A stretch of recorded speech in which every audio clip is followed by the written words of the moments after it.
One of the best legacies of the Muhammadu Buhari-led administration is the implementation of the framework for annual review of Nigerian tax laws to keep up with changing global economic landscape. But this has been an initiative adopted in most advanced economies where tax is effectively used as a major driver of economic growth, as it also enables government to tailor its expenditure to fiscal revenue and engender balanced budgeting that will not funnel inflation. It is therefore worthy of commendation to the efforts of policymakers in introducing and maintaining the Finance Act of periodic review of fiscal laws in an open and transparent manner towards a timely budgeting and planning to run with the country's calendar year. Joining me live in the studio to look at the implications of this Finance Act, of course, on the performance of Nigeria's budgeting cycle is an Economist and Tax Manager at Pricewaterhouse Coopers, Mr. Abiodun Kayode-Alli. I stayed so well on Abiodun Kayode-Alli. Thank you so much for your time. It's good to have you in the studio. Thank you for having me. Yes, it's exactly 1 week. This time last week, the president made that presentation, the Joint Assembly, talking about the budget. What is your take generally on that document? Okay, I think it's actually an interesting one, the budget for 2023, considering apart from the fact that it's the highest expenditure so far from the Muhammadu Buhari regime during his period. That's the highest expenditure we're going to see, 20.5 trillion. Looking back in time when he started, I think it was somewhere within the range of 4 trillion prior to his own regime. But it's interesting to me because I think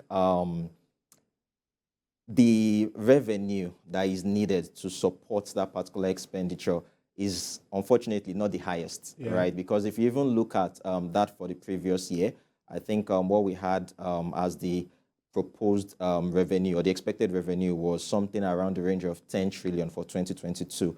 Though the supplementary, when budget, when it was revised, it came down to 9.9, right? So what we have currently is around 9.7. So it's not even as high as 2022, the 2023 revenue. If you look at some of the parameters, like you discussed with Ken yesterday, if you look at some of the parameters, I think some of them are conservative, true, and some of them are I think, are over. They are kind of, I think, too optimistic, especially when you look at crude oil production, right? Our outputs. Currently, we are doing less than 1 million barrels per day, right? And if you even look at the average output from January to June this year, it's somewhere within the range of 1.3 million barrels per day, right? But I think on the... At the time, we're even less than 1 million. We did about 900 and something thousand in a day. About 972,000 barrels per day, right? So I think it's ambitious, but it will be very good if we can tidy our house and deal with most of all these things that are responsible for that loss. But so far, so good. I think what is key about the budget is that it's a tool that it's actually meant to stimulate economic growth and stimulate activities. So it all depends on what you actually spend that money on, right? Because it's more like a strategic tool, right? It's like you're playing a game of chess.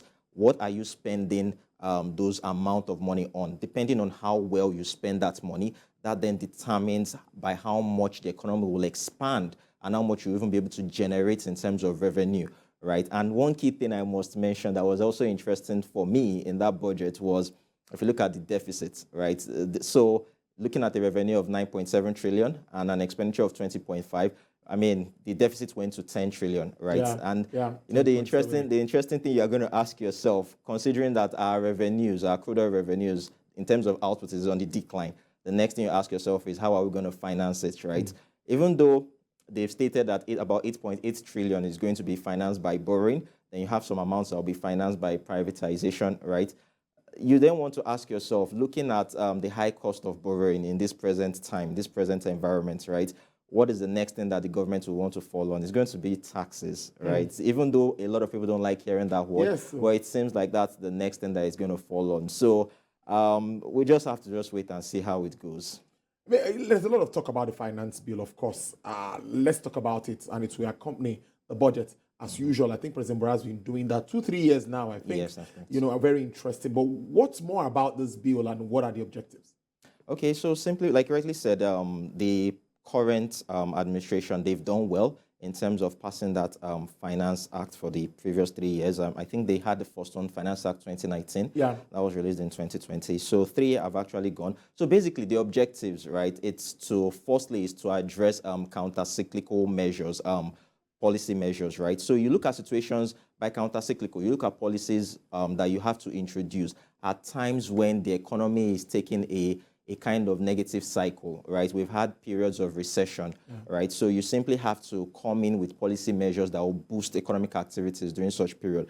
Then also another objective of the finance bill is also to ensure that there is promotion of economic growth, basically, and also socioeconomic development, right? Then also, it also seeks to assist the government in funding basic, how do I put it, some basic items, some basic expenses, such as if you consider the 2020 pandemic that we saw, right? During such period, the government had to do a lot of spending to kind of encourage households, businesses during such period. So all these measures, these are some of the objectives that the Finance Act actually seeks to put in place. And I think one key important thing, another key objective is that if you look at the times that we're in, right, we have lots of laws, right? Most of them are actually outdated. So what the Finance Act would simply seek to do is that it finds a way to actually amend all these tax and regulatory laws at once using that single legislation, right? So it amends all these laws, brings them to current reality so that we can continue to flow with the current global economic tides, and it's not like we're caught lagging behind. So these are simply the objectives. Brilliant stuff. Now, but let's now assess the impact we've had in 2019, 2020, and the current one. Would you say there are some positives, particularly for businesses and government? Oh, well, I would say yes. Because I think there is a lot more positive based on the introduction of this Finance Act. If you consider the first 2 Finance Acts that were introduced, the 2019 and the 2020, most of what they sought to do back then was not only to bring things to current economic realities, was also to grant lots of incentives and make life easier for the people, right? So let me look at individuals and businesses, for instance. If you look at, we have in the company's income tax for companies, right? That's the tax law for companies in Nigeria. In the company's income tax, we have the Finance Act of 2019 introduced some definitions. We had any company that is generating less than 25 million naira in a year. They're referred to as small companies, right? For those set of companies, what the Finance Act actually sought to do was to exempt their profits from taxes, right? So by the time they are done and you arrive at their taxable profit, you don't tax it at all. That's one interesting thing. There's another tax referred to as tertiary education tax. This tax is actually levied on companies that are resident in Nigeria. They also would not be paying such taxes. There is another tax referred to as minimum tax. So minimum tax is simply a tax that says that if you are paying anything below a certain threshold, right, you then have to top it up to meet that threshold, right? So if any company is paying less than that threshold and it's a small company, or the company is not even earning profits at all, the company is also exempt from minimum tax. So lots of benefits for small companies. There are also some additional benefits that kind of makes life easier for people. If you consider that during that COVID period, right, in 2020, most businesses, right, we had this lockdown experience, right? And we couldn't come close to each other. We couldn't be in close contact with each other, right? Then how do you then carry out some obligations, such as filing your tax returns? So one interesting thing that the Finance Act, especially that of 2020 introduced, Finance Act 2020, was that it sought a situation whereby you can actually carry out most of your obligations online, right? You don't necessarily have to go physically. So that was a very strategic way of minimizing that contact with each other, and also it kind of made life easier for taxpayers. So these are some of the interesting things that we had based on Finance Act 2019 and 2020. There were some amendments, of course, in this act, and all of that has been introduced by the previous one. Let's talk more about these amendments that have been, introduced by the previous Finance Act.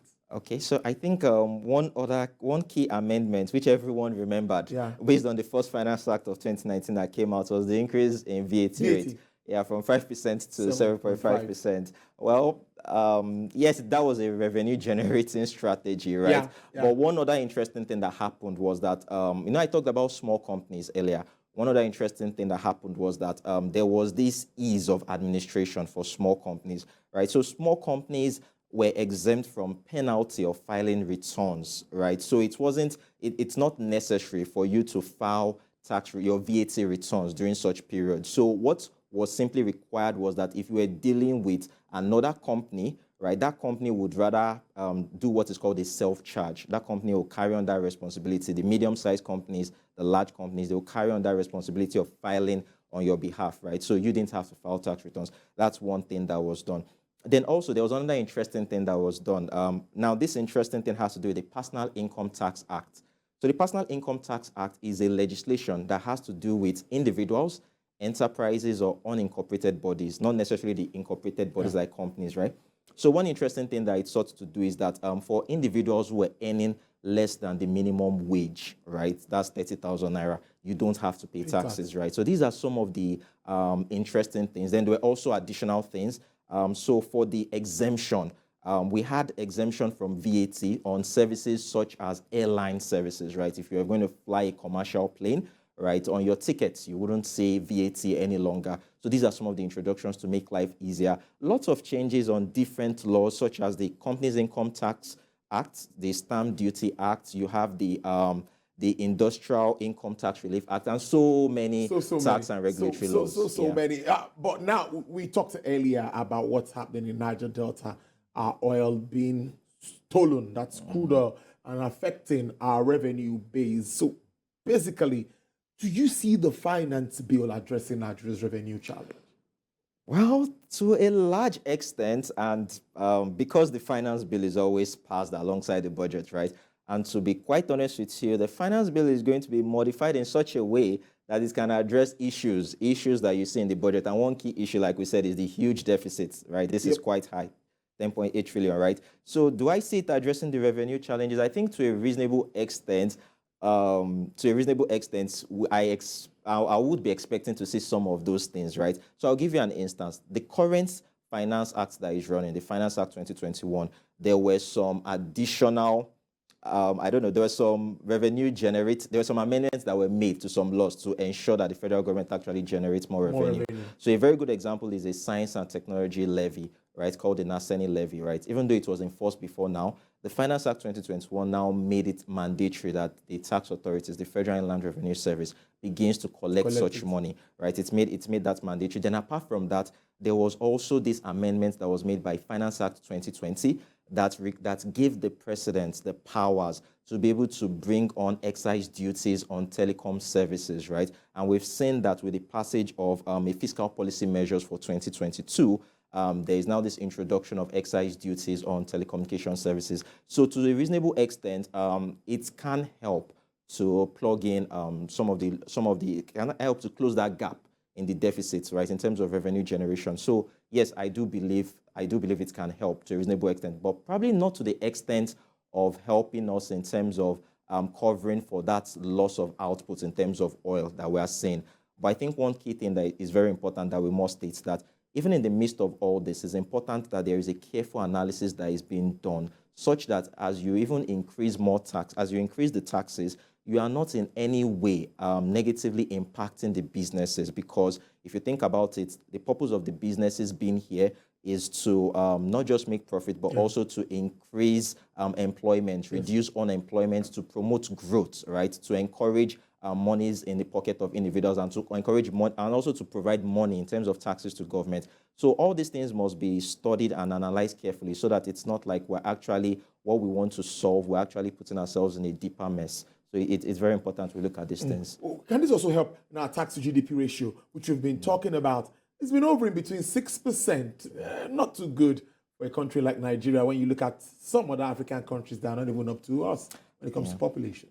Yeah, I think it can. I think it can to a reasonable extent, because I think one thing that is very important, because there are talks actually that 6% might not even be the correct figure, because there are so many levies, additional levies that are being paid, right, by non-governmental agencies who are collecting most of these levies that are not being accounted for.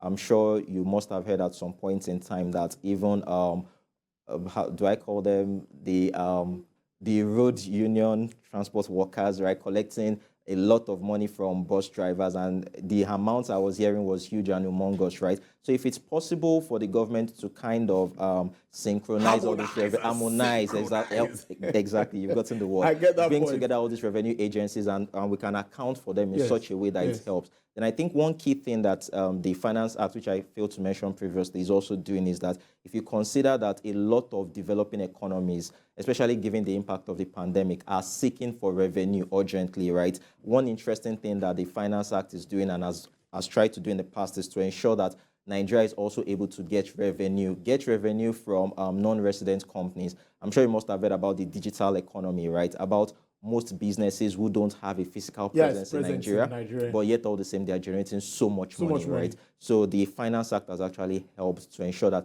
to a reasonable extent, Nigeria is able to get something from them. So I think it can help. Let's wrap up on this note. What are your expectations for the next finance bill? Of course, that's Finance Bill 2022, right? Yes, that's right. What changes you expect to see in it? Okay, I think some of the changes I would expect to see is that no law is perfect in itself, right? So in the drafting of some of these previous finance acts, right, we've seen situations whereby there has been ambiguities, right, that have to be settled in court, whereby the taxpayer doesn't know what is to do. Even the tax administrators are not quite sure, right? So there was a time, sorry to butt in, there was a time where the business owners were asking for pay. Look, I think there was a VAT thing when the state and the federal government had some issues. That's true. Yeah. So this kind of ambiguity, right? I think some of them need to be addressed. We have lots of them that need to be addressed. So I would expect that these are some of the things that will be looked into by the time consultation is going on for the next finance bill. Then Nigerians might not like this 10.8 trillion deficit. You might see a situation whereby there might be a reason to probably increase taxes. I'm not saying that's what they will do, but you might see something like that. So these are two things that I think we should be expecting in the Finance Act 2022.